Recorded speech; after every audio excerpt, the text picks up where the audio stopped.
Rico. Ang dali, ang dali. Sige. Rico. Oh. Rico. Sobrang bigat. Ito naman si boss. Miinom mag-isa, di man lang nagaya. Na mo to, isa ka pa eh. Gusto mo pang sumali, di dalawa pa kayong alagain. Mila! Mila! Mila! Ate, tinatawag niyo po ako. Isa pang sagot mo niyan, ha? Babalatan kita ng buhay. Ano po bang kailangan niyo? Kumuha ka ng mainit na tubig doon. At papamunas lasing ang kuya mo. Opo, opo. Patis, i-ano mo nga. Ayusin mo. Ayan, oo. Lalagyan ka lang ng unan, baka mahulog ka pa eh. Usog mo pa ng konti doon. Hindi ko na kaya eh. Ito na po, ate. Ariko! Ano ka ba? Pinaglaloko mo ba ako? Sabi niyo naman po kasi, ate, di ba mainit? Oo, ang sabi ko mainit. Sana naisip mo man lang na maligamgam, di ba? Ipapamunas nga! Ing ka talaga eh! Kuha na lang po ako, ate.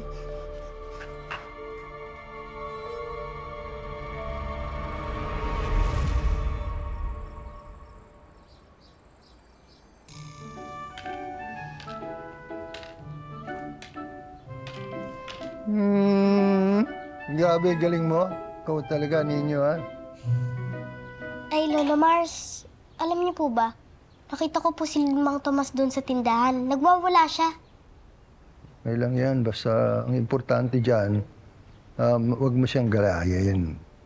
Eh, bakit po siya ganun? Dalawang klase ang tao ninyo. Merong masama at merong mabuti. Dapat maaga pa, malaman mo na kagad kung sino ang dapat at kung sino hindi mo dapat tularan. Opo. Alam mo, naniniwala pa rin ako. Mangingibabaw ang kabutihan kaysa sa kasamaan. Yun ang sigurado.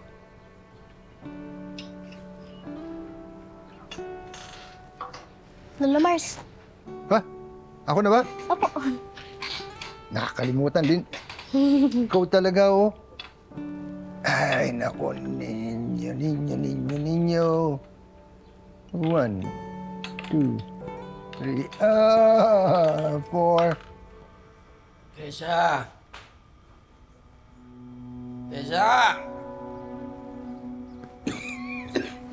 Ay, kuya, wala po si ate. Kasama po ni Boy at Patis.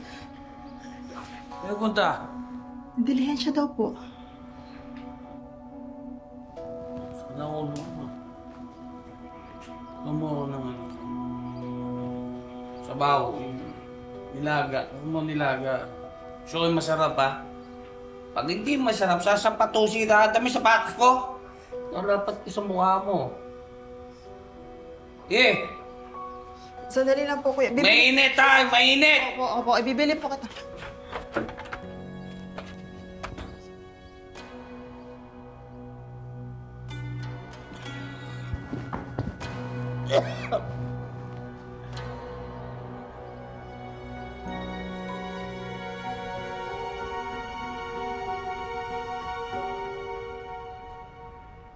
Mainit pa, ha?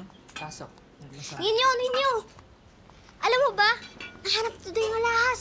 Sabi ni nanay. Talaga? Kaya wala ka na dapat ipag-alala. Oo, kaya hindi ka na pwedeng tawaging magdanao ng joke na yun. Kasi may patunay na hindi ikaw yung kumuha. Ah, talaga? Sino kumuha, ha? Saan nakita? Si Kuya Badong daw po. Ha? Si Badong? Nagawa ni Badong yung kay Chona, parang aso yun ni Chona, di ba? Sunod-sunuran. Nakakaloka. Ganun talaga pagdating sa pera. Minsan, kahit gaano kaamo ang tupa, nagiging leyon.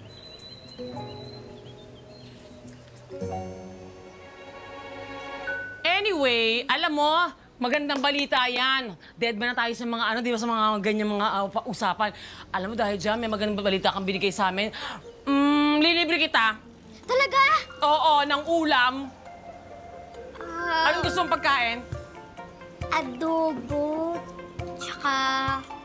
Sige, yun na lang. Tas dalawa po. Ha? Medyo abusado, pero gusto ko yan. Gawin nating dalawang ulam yan! Emma, buksan mo na! Yes! Ulong na ako mamaya. Kalibre ka ng mga ulam.